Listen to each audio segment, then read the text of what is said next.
Good morning everyone, स्वागत है आप सभी का विजडम एजुकेशन पे। आज 12 अगस्त 2020 है। दैनिक जागरण के राष्ट्रीय संस्करण का कंप्लीट न्यूज़ एनालिसिस करेंगे। तो शुरुआत करते हैं आज के क्वेश्चन का। वीडियो देखना शुरू किया है तो पॉज करके इस क्वेश्चन का जवाब हमें कमेंट सेक्शन में आप दे देना। औद्योगिक उत्पादन सूचकांक IIP, index of industrial production इसे कहा जाता है। और आज मुझे आपके साथ डिस्कस भी करना है इस टॉपिक के बारे में। यूपीएससी ने 2015 में इससे रिलेटेड क्वेश्चन पूछा, 2020 में या 21 में भी इससे पूछने की संभावना बनती है। तो इसलिए ये टॉपिक काफ़ी इम्पोर्टेंट टॉपिक है, आज मुझे डिस्कस भी करना है, इसलिए क्वेश्चन मैंने ये दिया। और 2015 का पेपर, यूपीएससी के प्रीवियस ईयर का पेपर का वीडियो मैंने अपलोड कर दिया है, जाकर के आप देख सकते हो, आपको लिंक डिस्क्रिप्शन में मिल जाएगा। तो क्वेश्चन है कि औद्योगिक उत्पादन सूचकांक में सबसे कम भार किस क्षेत्र का है। ऑप्शन ए है रिफाइनरी उत्पाद, ऑप्शन बी है नेचुरल गैस यानी प्राकृतिक गैस, ऑप्शन सी है सीमेंट या ऑप्शन डी है फर्टिलाइजर। इसमें किसका वेट सबसे कम है IIP में, इंडेक्स ऑफ इंडस्ट्रियल प्रोडक्शन में। पैतृक संपत्ति में जन्म से बराबरी के हकदार।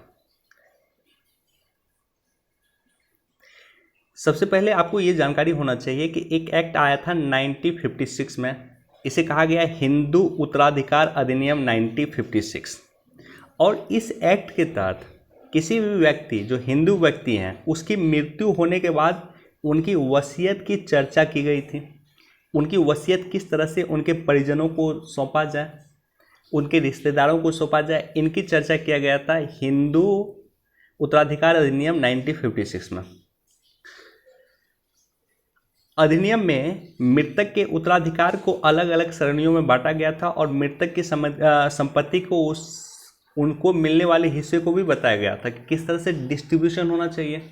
अगर एक व्यक्ति की मृत्यु होती है तो उनके बाद उनके परिजनों में किस तरह से डिस्ट्रीब्यूशन होना चाहिए उनकी संपत्ति का, इसकी चर्चा इस एक्ट में किया गया था। यह कानून जन्म से हिंदू, बौद्ध, जैन और सिख या ऐसा कोई व्यक्ति जिसने इनमें से कोई भी धर्म अपना लिया हो पर लागू होता था। तो हिंदू पे भी लागू होता था, बौद्ध पे भी, जैन पे भी, सिख पे भी, या किसी व्यक्ति ने अगर इन धर्मों को अपना लिया था तो उन पे भी लागू होता था। अब देखो मैटर क्या हो गया। मैटर 2005 में गया सुप्रीम कोर्ट के पास और मैटर में कहा गया कि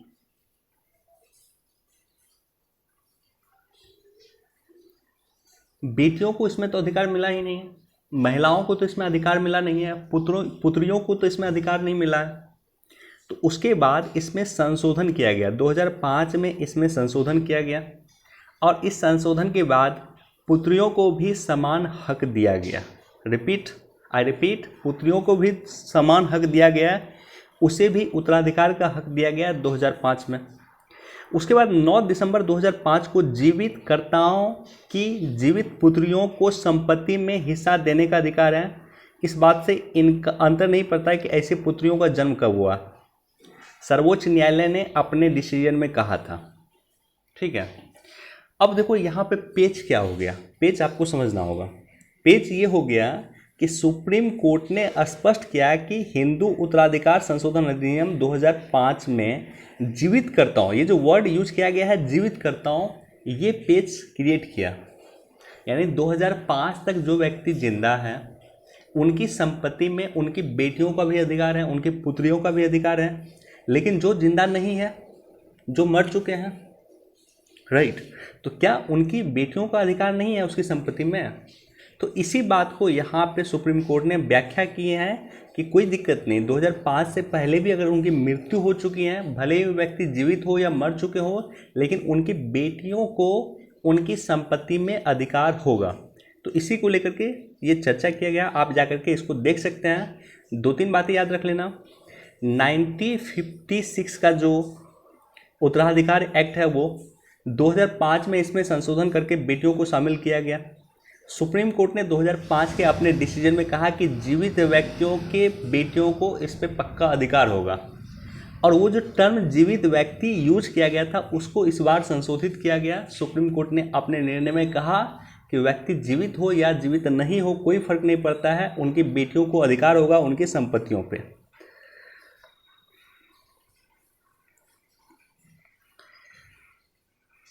देखो, हजारों करोड़ों के हवाला मामले में चीनी नागरिकों के खिलाफ छापे। तो यहाँ पे एक संस्था का जिक्र है, केंद्रीय प्रत्यक्ष कर बोर्ड। मुझे आपके साथ डिस्कस करना है, ये संस्था लगातार चर्चा में चल रही है। ये जो संस्था है central board of direct tax, केंद्रीय प्रत्यक्ष कर बोर्ड, काफ़ी इंपॉर्टेंट संस्था है। 1963 में केंद्रीय राजस्व बोर्ड अधिनियम 1963 आया था और उसके माध्यम से केंद्रीय वित्त मंत्रालय ने विभाग जो है 2 विभाग में का गठन किया गया। तो सबसे पहले ये एक्ट आया central board of revenue act 1963, केंद्रीय राजस्व बोर्ड अधिनियम 1963 एक्ट आया और इसके माध्यम से 2 विभाग की 2 संस्थाओं की स्थापना किया गया। तो एक्ट एक है, संस्था 2 है। एक एक्ट के माध्यम से 2 संस्था का स्थापना किया गया और दोनों ही संस्था वित्त मंत्रालय के तहत। पहला संस्था का नाम है केंद्रीय प्रत्यक्ष कर board, central board of direct taxation. दूसरा संस्था का नाम है केंद्रीय उत्पाद शुल्क और सीमा शुल्क board, central board of excise and customs. और चूंकि संसद के किसी एक्ट के माध्यम से इन संस्था की स्थापना हुई है, इसलिए ये संस्था जो है स्टैट्यूटरी बॉडी है, सांविधिक निकाय है या सांविधिक संगठन है। अब देखो, सीबीडीटी जो है प्रत्यक्ष करों से संबंधित नीतियों को, योजनाओं को क्रियान्वित करने का काम करती है, एक्शन लेने का काम करती है। और वहीं पे जो है सीबीईसी जो है ये सीमा शुल्क और केंद्रीय उत्पाद शुल्क, सेवा कर तथा नारकोटिक्स के प्रशासन के लिए उत्तरदायी एजेंसी है। तो जहाँ पे सीबीडीटी जो है, ये संगठन सीबीडीटी केंद्रीय प्रत्यक्ष कर बोर्ड जिसकी चर्चा आज हम कर रहे हैं, ये जहाँ पे प्रत्यक्ष कर से रिलेटेड है, वहीं पे ये जो संस्था, सेकंड संस्था केंद्रीय उत्पाद शुल्क और सीमा शुल्क बोर्ड, ये संगठन नारकोटिक्स से रिलेटेड है। ये संस्था जो है कस्टम ड्यूटी वगैरह से रिलेटेड है, सर्विस टैक्स से रिलेटेड है। तो ये सारे के सारे काम ये संस्था करती है और दोनों ही संस्था की स्थापना एक ही एक्ट से किया गया है, केंद्रीय राजस्व बोर्ड अधिनियम 1963, central board of revenue act 1963। कुछ दिन पहले हमने आपके साथ मैप का चर्चा किया था, आपको याद होगा। म्यूचुअल एग्रीमेंट प्रोसीजर की चर्चा हमने किया था और इसकी जो गाइडलाइन है वो भी सीबीडीटी ने ही जारी किया है, राइट।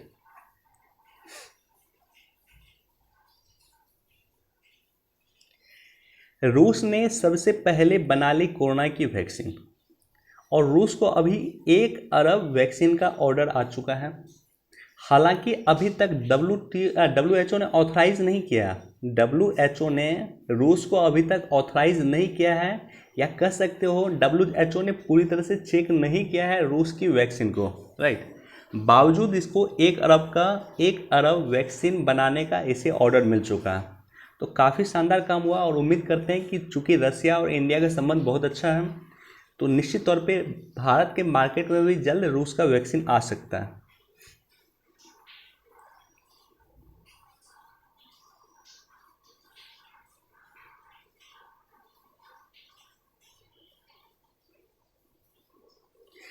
देखो, शहरी गरीबों के आवास निर्माण की रफ्तार धीमी।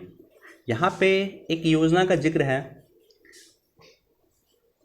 प्रधानमंत्री शहरी आवास योजना। थोड़ा सा हम डिस्कस करेंगे कि प्रधानमंत्री शहरी आवास योजना क्या है।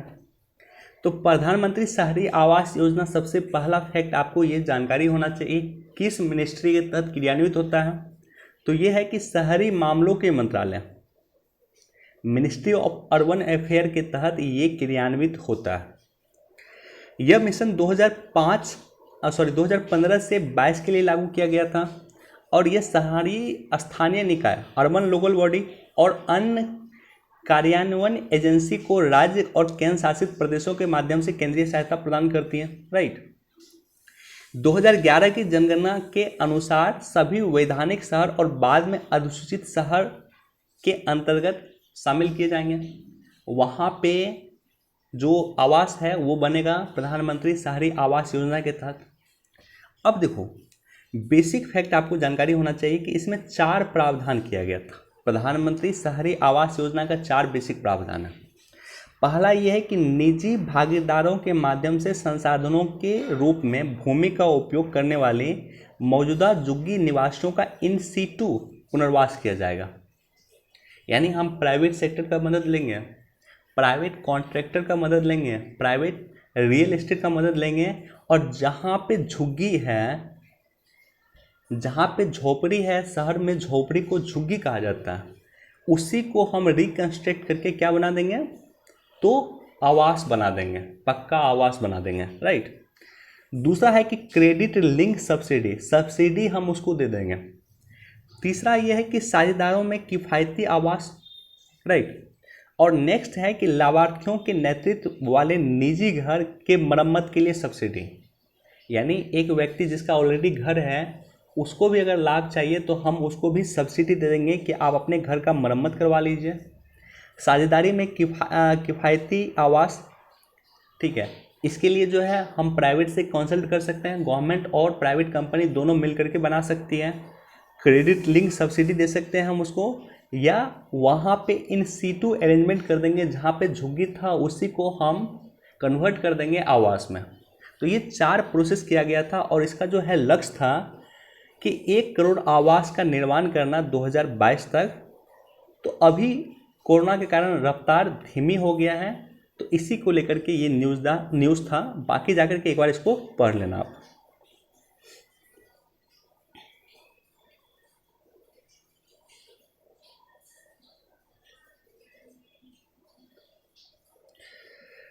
देखो, मैं ये आपको दिखाना चाहता हूँ, हालांकि इम्पोर्टेंट नहीं है, लेकिन आपको ये समझना होगा कि अभी भी हमारे देश में कई यहाँ पे है कि बीमार माँ को 3 किलोमीटर तक खाट पर ले गए बेटे। ये आप तस्वीर देख रहे हैं, ये भारत की दर्दनाक तस्वीर अभी भी शो करती है। एक तरफ हम चांद पे चले गए हैं, एक तरफ हम मंगल पे चले गए हैं, बावजूद इसके हमारे कई ऐसे जगह हैं जहाँ पे चलने के लिए सड़क नहीं है, जहाँ पे रोड नहीं है, जहाँ पे बेसिक सुविधा नहीं है। और आज़ादी के 70 वर्ष के बाद भी मध्य प्रदेश का ऐसा गांव है, और ये सिर्फ मध्य प्रदेश की बात नहीं है, एमपी के जगह बाद यूपी में भी इस तरह की जगह है, बिहार में भी इस तरह की जगह है जहाँ पे लोग, सड़क नहीं है जहाँ पे, राइट। तो काफ़ी भयावह स्थिति है, काफ़ी दर्दनाक स्थिति है। आपको भी इस स्थिति का सामना करना पड़ेगा जब आप उस ज़िला में एज ए जिलाधिकारी बन के जाएंगे, या आप उस ज़िला में एसडीएम बन के जाएंगे, कलेक्टर बन के जाएंगे, तो आपको इस तरह की स्थिति का सामना करना पड़ेगा।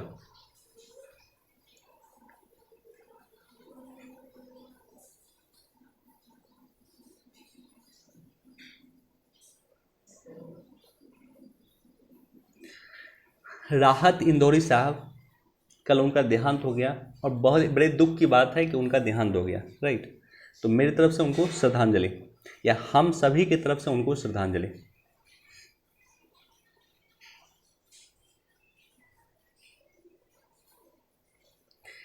एडिटोरियल आज हमारे पास कोई इम्पोर्टेंट एडिटोरियल नहीं है, इसलिए हम चर्चा नहीं करेंगे। जैसे ये एडिटोरियल भी इम्पोर्टेंट नहीं है, ये एडिटोरियल भी इम्पोर्टेंट नहीं है, और साथ ही साथ यहाँ पे जो एडिटोरियल है ये भी इम्पोर्टेंट नहीं है।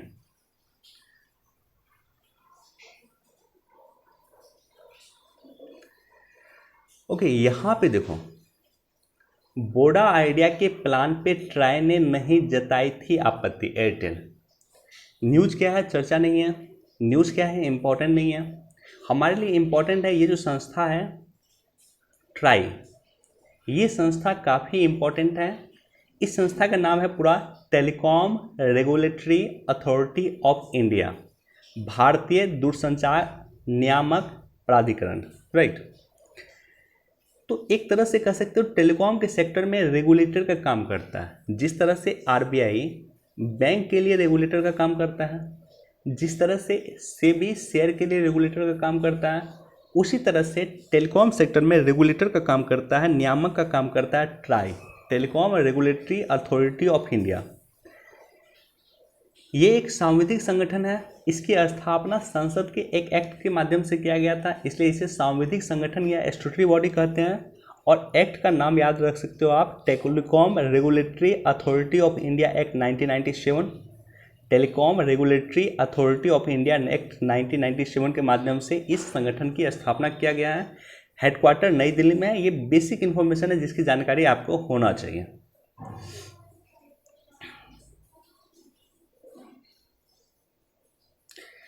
इसको भी एक बार आप देख सकते हैं, किसान से लेकर आम आदमी तक 7 सरकारी ऐप का यूज कर सकता है। बेसिक जानकारी के लिए जरूरी है, यूपीएससी के लिए जरूरी नहीं है, लेकिन आपको बेसिक जानकारी होना चाहिए।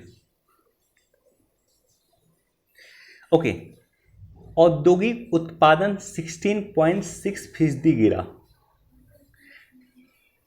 IIP index of industrial production 16.6% गिर गया।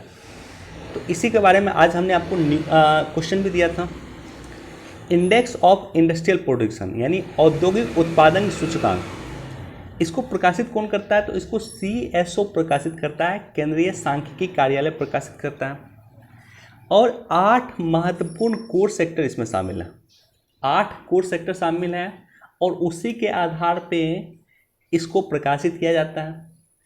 कौन है? पहला तो है रिफाइनरी प्रोडक्ट, सबसे अधिक वेटेज है रिफाइनरी प्रोडक्ट का। देखो यूपीएससी ने 15 में डायरेक्टली क्वेश्चन पूछा था कि किसका सबसे अधिक वेटेज है, किसकी भार सबसे अधिक है।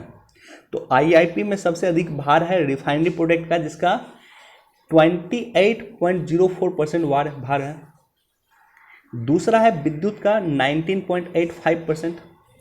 तीसरा है इस्पात यानी स्टील का 17.92%। चौथा है कोयला, पांचवा है कच्चा तेल, छठा है प्राकृतिक गैस, सातवां है सीमेंट, आठवां है उर्वरक। ऊपर से 2 और नीचे से 2 आपको याद रहना चाहिए। जैसे ऊपर से 2 है रिफाइनरी उत्पाद और इलेक्ट्रिसिटी, और नीचे से 2 यानी उर्वरक सबसे कम होगा और सीमेंट उसके बाद। ये 4 आपको जानकारी होना चाहिए। सबसे कम उर्वरक का है, सबसे अधिक रिफाइनरी उत्पाद का है, सबसे अधिक में सेकंड पोजीशन आता है विद्युत, और सबसे कम में दूसरा पोजीशन आता है सीमेंट का।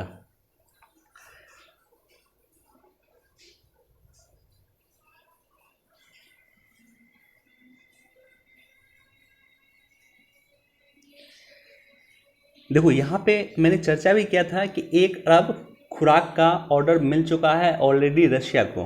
हालांकि टीके को डब्ल्यूएचओ के तहत मंजूरी की बात अभी चल रही है। डब्ल्यूएचओ ने टीके की मंजूरी अभी तक नहीं दिया है, इसलिए रशिया कोशिश कर रहा है डब्ल्यूएचओ से टीके की मंजूरी लेने का। अब देखो यहाँ पे एक ज्वालामुखी आया, दिख रहा है आपको धुआं, और ये ज्वालामुखी है कहाँ पे?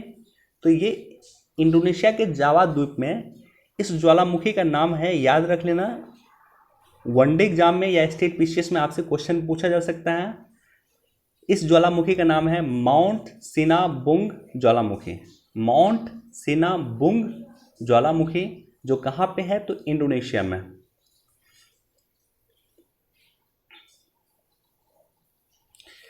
लेबनान को खाद्य सामग्री और दवाएं भेज रहा है भारत। लेबनान की जो क्राइसिस है उसको भारत जानता है, और लेबनान की क्राइसिस को कई बार हमने भी डिस्कस किया है कि किस तरह से वहाँ पे बम ब्लास्ट हुए हैं, हज़ारों लोग, मतलब लगभग 150 से अधिक लोग मरे हैं ये, और लगभग हज़ारों लोग उसमें घायल हुए हैं। लेकिन ये गवर्नमेंट डाटा, ऑफिशियल डाटा है, रियल डाटा कुछ और होगा, राइट। और यही कारण है कि लेबनान की स्थिति वर्तमान में बहुत ख़राब है। विश्व के देश आगे आ रहे हैं, भारत भी आगे आ रहा है लेबनान की मदद के लिए। खाद्य सामग्री हमने भेजा है और साथ ही साथ दवाएं भारत भेज रहा है। लेबनान का लोकेशन अधिक इम्पॉर्टेंट है, मैप जाकर के आप देख लेना। ऑलरेडी हमने मैप आपको दिखाया था कि लेबनान कहाँ पे है।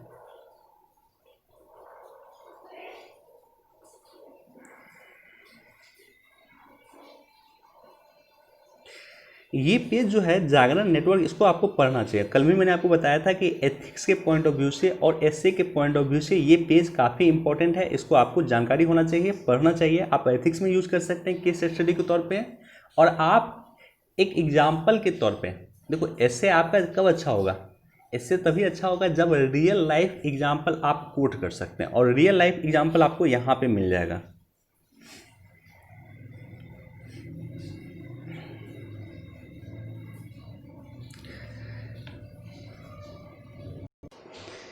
ओके, आज हमारे पास इतना ही न्यूज़ था, चलते हैं क्वेश्चन की ओर। ओके, आज हमारे पास ज़्यादा न्यूज़ नहीं था, बस इतना ही न्यूज़ था। क्वेश्चन की ओर चलते हैं। क्वेश्चन था कि औद्योगिक उत्पादन सूचकांक में सबसे भार कम किस क्षेत्र का है।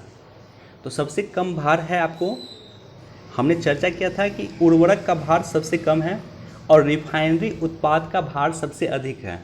तो भार के सीक्वेंस के आधार पे, वेट के सीक्वेंस के आधार पे यूपीएससी आपसे क्वेश्चन पूछ सकता है, इसलिए जाकर के अपने कॉपी पे नोट कर लेना जो भार की चर्चा मैंने करी है आपसे, राइट।